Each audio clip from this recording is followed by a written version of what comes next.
জয় হিন্দ, জয় ভারত বন্ধুরা। তোমরা হচ্ছে ডিফেন্স লাভার চ্যানেল।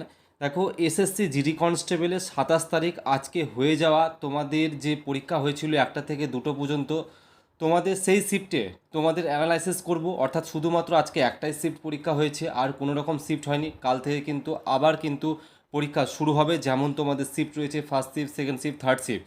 তো চলো প্রত্যেকটা প্রশ্ন কি এসছে সেগুলো অ্যানালাইসিস করব। প্রথমতই বলি, আমি যখন অ্যানালাইসিস করছিলাম স্টুডেন্টদের কাছ থেকে একটা রিভিউ যেটা বারবার উঠে আসছে, তোমাদের ফার্স্ট শিফটে কিন্তু প্রশ্ন কিন্তু স্যার সহজ এসেছে, শুধুমাত্র অঙ্কটা একটু মডারেট লেভেল রাখা হয়েছিল, এবং হিন্দি যে পার্সেন্টটা রয়েছে স্যার সেটাও কিন্তু সহজ ছিল। শুধুমাত্র হিন্দিতে তোমাদের একটা আনসিন টাইপের যে প্যারাগ্রাফ সেটা আসছে, আর তোমাদের যে সিনো অ্যান্টো যেটা আমরা ইংরেজিতে বলি বিপরীত শব্দ, সমার্থক শব্দ, তো সেগুলো বিভিন্ন অফিসিয়াল যে টার্মে ইউজ হয় সেই টাইপের জিনিসগুলো কিন্তু আসছে। ওকে, বাকি ওভারঅল সব কিন্তু তোমাদের শিফট কিন্তু প্রায় সহজ ছিল।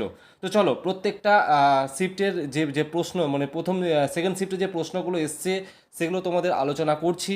এবং বলে রাখি, হয়তো সব প্রশ্ন কালেকশন করতে পারিনি, 16টা মতন পেরেছি, 4টা মতন হয়তো পারিনি।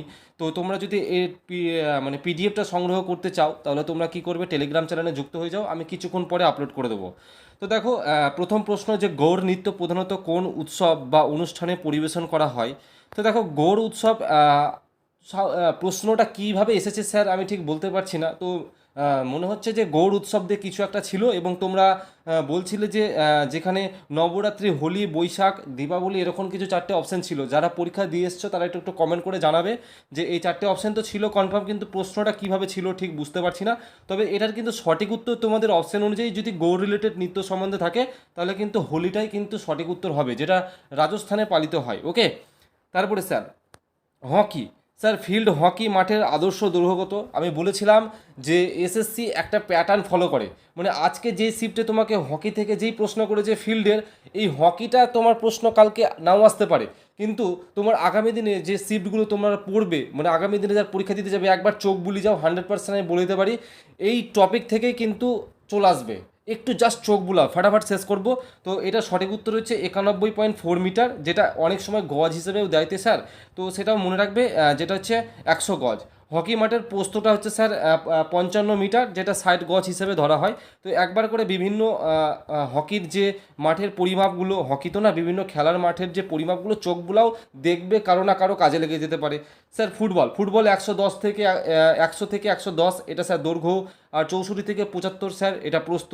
ক্রিকেট খেলার কি স্যার 22 ইয়ার্ড, ক্রিকেট খেলার কিন্তু দৈর্ঘ্যটা হচ্ছে 22 ইয়ার্ডে আমরা কাউন্ট করে থাকি, যেটা 20.12 মিটার স্যার। ওকে, তারপরে স্যার ভলিবলের স্যার 18x9 মিটার, এটা মানে হচ্ছে স্যার দৈর্ঘ্য প্রস্থ। ওকে, আমি আর এটা বারবার উচ্চারণ করছি না। Basketball sir 28x15 metre. তারপরে হচ্ছে স্যার হচ্ছে ব্যাডমিন্টন যেটা সিঙ্গেলের ক্ষেত্রে 13.4 মিটার থেকে into 5.18 metre. Kabaddi sir 13x10 metre.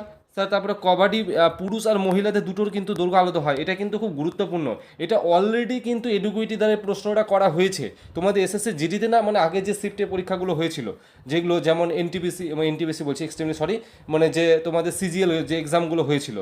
তারপরে হচ্ছে স্যার খোখো হচ্ছে কিন্তু sir 27 metre into 16 metre. Lawn tennis sir 23.77 into 8.23। Okay, তারপরে স্যার তারপরে হচ্ছে টেবিল টেনিস স্যার 2.74 ইন্টু 1.52, এই শেষের 5 মনে রাখার দরকার নেই।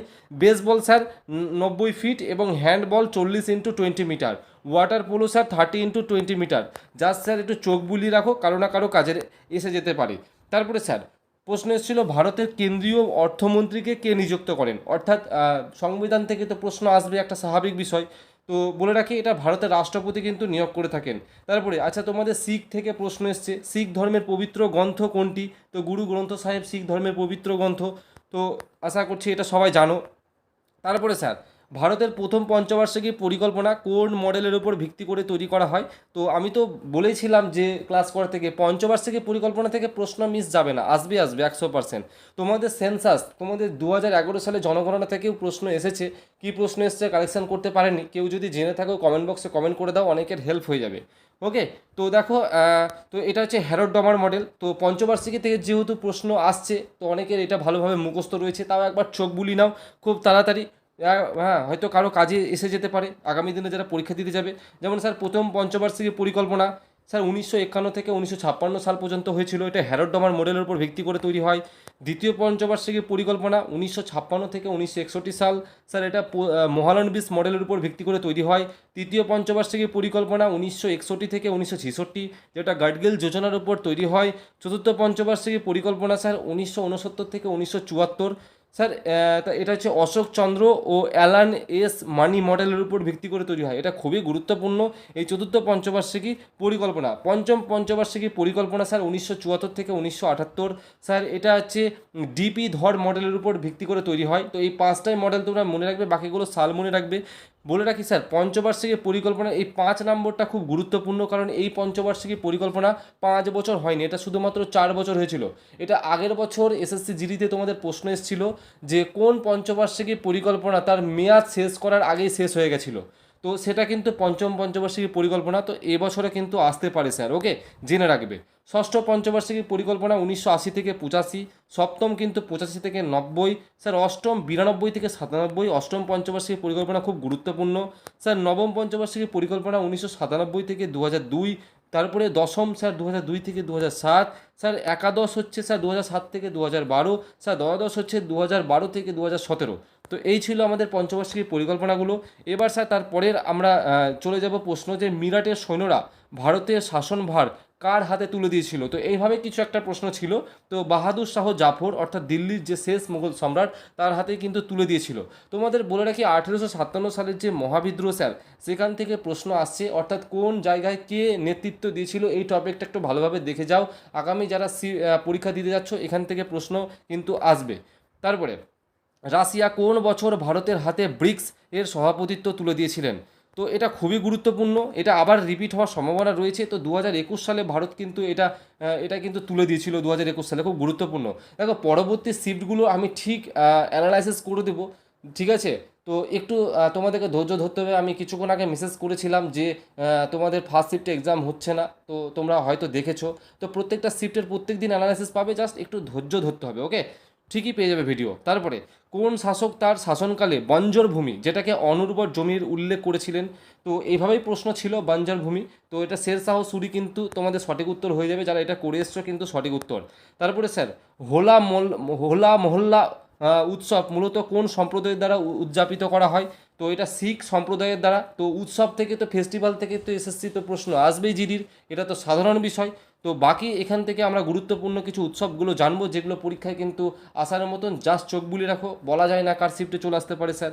যেমন স্যার হর্নবিল উৎসব, এটা নাগাল্যান্ডের উৎসব। তারপরে হচ্ছে স্যার লোসাং, ওকে স্যার লোসাং উৎসব, এটা লোসাং ও সাগা দাওয়া, এটা স্যার সিকিমের। তারপরে হচ্ছে স্যার শুধু লোসার, যেটা এটা অরুণাচল প্রদেশের একটি তিব্বতী নববর্ষ নৃত্য। তারপরে হচ্ছে স্যার যেটা হচ্ছে চাপচার কুট, এটা মিজোরামের। তারপরে স্যার খাচি পূজা, এটা ত্রিপুরার। তারপরে স্যার ওয়াঙ্গালা, এটা মেঘালয়ের। তো আমি মূলত আমাদের যে ইস্টের দিকে, তো সেগুলোকে আমি কভার করেছি, সেখান থেকে পরীক্ষায় বেশি প্রশ্ন আসে বলে। তো বাকিগুলো শিফট অ্যানালাইসিস যখন হবে সেভাবে কিন্তু প্রশ্ন ভরবো। তারপরে ভারতীয় সংবিধান অনুযায়ী অর্থ কমিশনের চেয়ারম্যান ও সদস্যকে কে নিয়োগ করেন? রাষ্ট্রপতি। তারপরে একটা তোমাদের থেকে প্রশ্ন ছিল রিজনিং থেকে, যে 1966 সালের প্রথম দিনটি 1 জানুয়ারি যদি হয়, মানে কী বার ছিল, প্রথম দিনটা কী বার ছিল। তো এটা শুক্রবার, সঠিক উত্তর হবে, যারা করে এসছো একদম ঠিক। তো ক্যালেন্ডার থেকে প্রশ্ন আসছে, ক্যালেন্ডারটা একটু ভালো করে প্র্যাকটিস করে নাও, ওকে।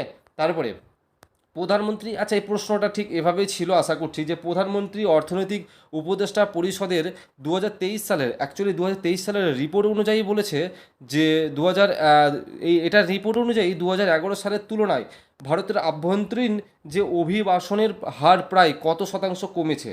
তো মানে আভ্যন্তরীণ বুঝতে পারছো, ইন্টারনাল ভারতের মধ্যে যে কতটা পরিমাণে কমেছে সেই রিপোর্ট অনুযায়ী। তো এটা 11.88%। তো এটা একটা 2023 সালের কারেন্ট অ্যাফেয়ার্স ভরে দিয়েছিল প্রশ্নটা। তো প্রথম বিশ্ব অ্যাথলেটিক চ্যাম্পিয়নশিপ কোথায় অনুষ্ঠিত হয়েছিল? তো এটা হেলসিঙ্কি, ফিনল্যান্ডে, কিন্তু 1883 সালে এটা অনুষ্ঠিত হয়েছিল স্যার। তারপরে ভারত কোন বছর রাশিয়া, চীন, ব্রাজিলের সাথে আনুষ্ঠানিকভাবে কি বলেছে ব্রিক্সের গোষ্ঠীতে সদস্য হিসাবে যোগ দিয়েছিল, ওকে, যোগদান করেছিল? তো অবশ্যই কিন্তু 2006 সাল কিন্তু যোগ দিয়েছিল। তো এটা কিন্তু পাশাপাশি মনে রাখবে। তো দেখো আমি সব কোশ্চেনগুলো তো আমি কালেকশন করতে পারিনি, তো আমি যখন সব কোশ্চেনগুলো আবার কালেকশন করতে পারবো, আবার আমি তোমাদের ভিডিও কিন্তু দিব, তোমরা দেখেছো যে আবার সব শিফটগুলোকে মিলিয়েও কিন্তু আমি ভিডিও আপলোড করি। তো আমি আরও বেশি প্রশ্ন কালেকশন করতে পারিনি। তো এই পর্যন্ত ছিল অ্যানালিসিসটা। তো জয় হিন্দ, সব সুস্থ থেকো, ভালো থেকো।